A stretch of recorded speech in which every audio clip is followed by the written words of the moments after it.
Comme ça. Une production, on l'a dit, 100% ivoirienne. Alors, on essaie de planter un peu le décor, Roger Pégard. Qu'est-ce qui se passe dans cette série? Il se passe d'abord que Roger Pégard, qui incarne le rôle de Saki, est un papa poule qui est très accent sur les études de ses enfants, le bien-être scolaire de ses enfants, mais qui aspire à une promotion qu'il n'aura pas en fin de compte. Donc, ayant besoin d'argent, obligé de faire des faux coups, et surtout dans une forêt. Et il est approché par un monsieur un peu véreux. Voilà. Alexandre Maillot. Alexandre Maillot. Que se passe-t-il?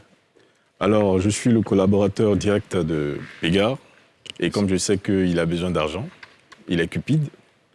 Ah, ça, je ne savais pas. Voilà. Je joue un peu là-dessus et puis je l'entraîne dans une merde pas possible. On entendait parler d'une affaire de agro-business ou agri-business. Agro-business, oui. D'accord. Et donc, sa maigre épargne va mourir dans cette affaire ou pas? Sa maigre épargne, hein, il ne prend rien de son épargne. OK. Il pique des sous dans sa société. Ah, carrément. C'est quand même audacieux, ça. Très. OK. Et l'épouse, à leur côté, elle ne sait absolument rien de ce qui se passe, j'imagine. Rien. Rien du tout. Au fait, M. Saki, c'est un père qui veille au mieux-être de sa famille en général. Donc, moi, comme une épouse comme toutes les autres, on essaie quand même d'aller... Comme toutes les autres, je ne sais pas, mais oui. Je veux dire, on veut plus pour nos enfants, on veut plus pour notre famille. C'est ça. Et lui, il essaie de veiller à ça. Peu importe d'où ça vient, il faut... Mais pas peu importe d'où ça vient, parce qu'à un moment donné, je lui dis, je le mets en garde. Je lui dis, fais attention, et je le mets en garde même par rapport à son collaborateur, que je ne sentais pas. Les femmes ont un flair pas possible. Elles me disent à chaque fois, mais ton collaborateur, là, je ne le sens pas. Il faut arrêter de le faire. C'est vrai, Lindsay? On a un sixième sens. Oui. On sent les choses. Ouais. On sent les choses venir. Et quand on interpelle, Tout à fait. ben, on nous rabroue. D'accord. Exactement. Et souvent, après, ça se passe. Ce qu'on avait prédit se passe. Quand on sent les... Voilà. Effectivement, ça se passe comme on l'avait dit, on l'avait prédit. Et puis après, bon, on est obligé de subir. Ça se passe souvent à 97%, virgule et quelques. C'est pas Et faux. les 3%, Les 3%... ça se passe pas. Donc, ce seront 2 épisodes à la suite, tous les mardis, sur NCI. C'est une série policière. Policière, effectivement. D'où, j'ai failli dire l'intrusion, non, mais bon, l'implication du procureur. Oui. Alors, il y a une affaire, en fait, de bande criminelle organisée. C'est ça. Qui donne dans toutes sortes de travers. C'est ça. Trafic humain, trafic de drogue et tout. Et à un moment donné, pour ce que je sais donc de la petite histoire, c'est que il y a 2 policiers, plutôt honnêtes, qui vont mener les enquêtes pour essayer de démanteler ce réseau-là. Ils n'y parviendront pas vraiment, en tout cas au tout début. C'est un peu compliqué parce que c'est tout un réseau et ils avaient peur d'en parler à leurs supérieurs, de peur que cette affaire n'aboutisse pas. Ils vont donc s'appuyer sur un procureur à la barbe toute grise. C'est ça. Effectivement, le procureur va avoir les informations comme quoi il y a des disparitions de personnes, ça et là, des morts d'hommes, tout et tout. Il va découvrir avec toute son équipe qu'il a mis sur le terrain justement, ils vont découvrir qu'il y a ce réseau qui s'est vraiment implanté et qui font tout possible pour promettre, on va dire, promettre aux gens ce voyage derrière l'eau. Et ils ne savent pas qu'ils leur ont donné rendez-vous d'abord. La première escale, c'était dans la forêt.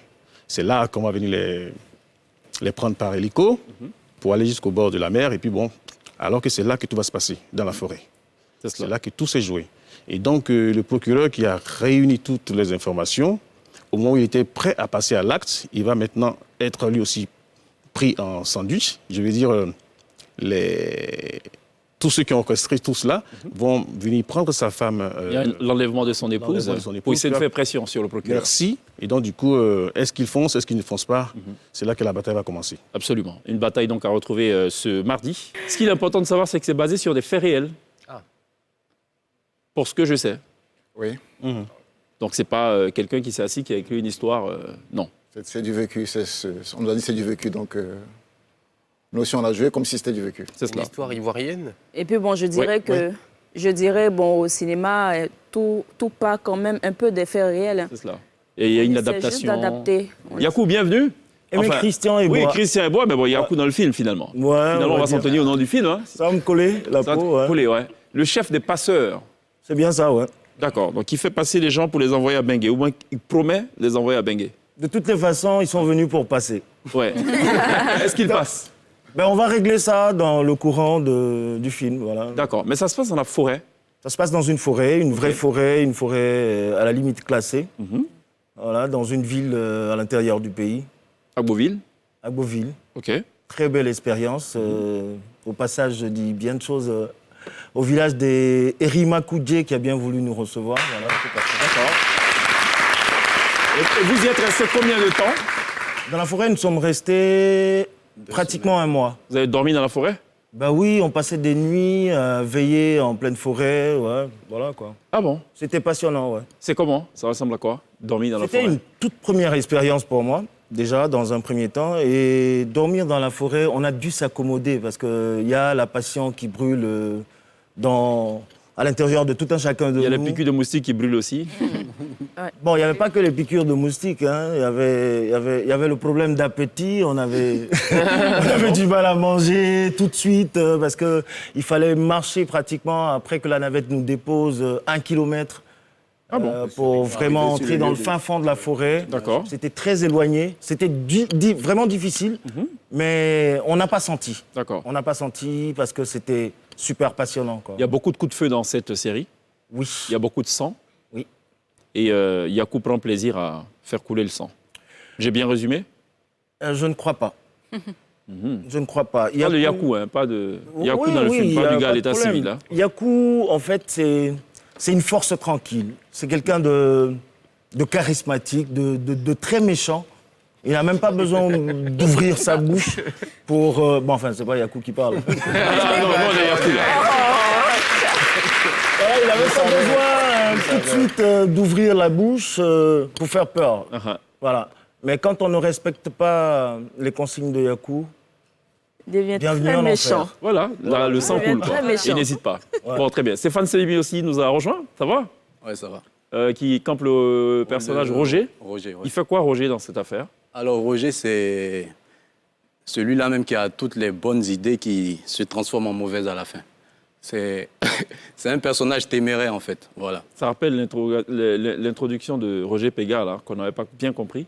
Peut-être que c'est un personnage qui fait quoi? Il a les bonnes idées? Qui donne des idées Ouais. qu'il croit bonnes, par exemple. Il dit, j'ai une idée pour aller derrière l'eau.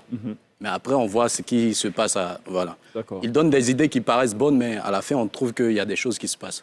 Voilà. C'est un passeur aussi? Non, c'est pas un passeur. C'est c'est un passé. quelqu'un qui veut aussi aller. Ouais. Voilà, c'est le petit ami de Josiane OK.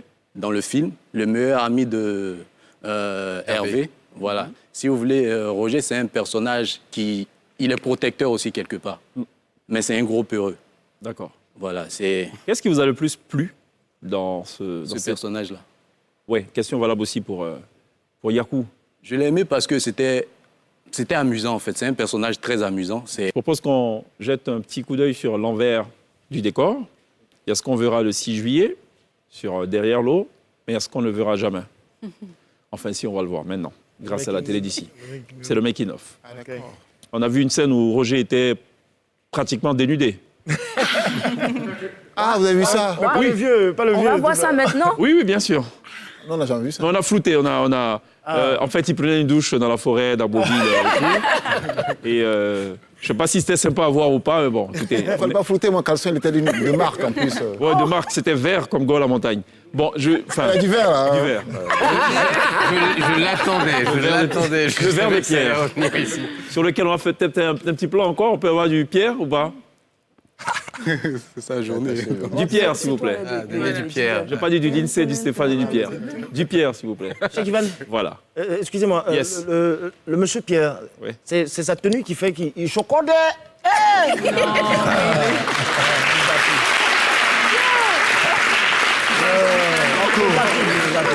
Non, mais depuis quand la forêt fait chocolat? Moi, c'est ça que Je n'arrive pas à comprendre. T'as entendu tout à l'heure quand tu parlais Oui, justement. Vous avez des teintes sur moi, vous voyez. Et il recommence. On a tous été surpris de l'entendre parler pour la première fois. Parce que Oui, non, mais non. Non, mais en il a fait, moi, prévenu. je venais Non, non, en Côte d'Ivoire, je venais à peine d'arriver, c'est pas de ma faute. Disons, dans les Après, quand coulisses- j'arrive dans la forêt, bon. Ah, d'accord, Dans d'accord. les coulisses, je lui ai dit, tu ne choques pas ici. Hein. Dans les coulisses, je lui ai dit, tu ne choques pas. Non, il a prévenu, pendant la pub, il a dit, je passe à la télé, il faut que je change ma façon de parler. Tout ma frère est en train de me regarder, il n'y a Voilà, pas ma de frère et quoi. tout, voilà. Et donc, ma frère va découvrir le vrai visage de Yakou dans ce making-of. Non, je rigole. Allez, on regarde ça. Regarde ici. Je n'aime pas qu'on me désobéisse. Mais cette fille l'a fait. Salia, attache-la et donne-lui 50. Mais là, tu te bloques complètement.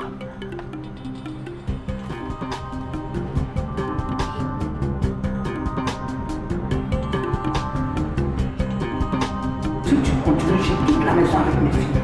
Pourquoi? Tu n'es pas comme ça maintenant. Adam Natalo.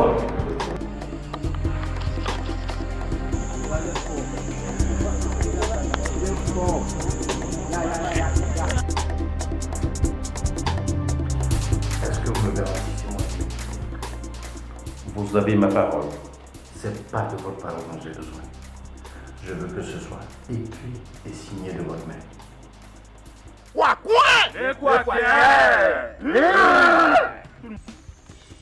Bazooka. Oui, chef.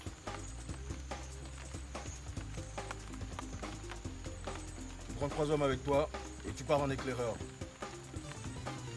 T'as le devoir de nous trouver un endroit où vous camper ce soir.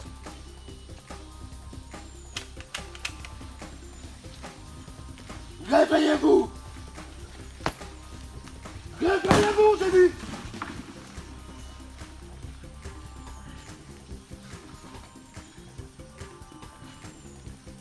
C'est fini la colonie de vacances. Bienvenue en enfer.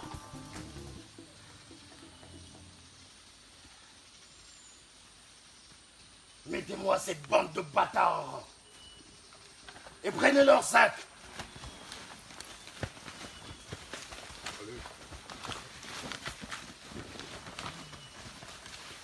Prenez leur sac.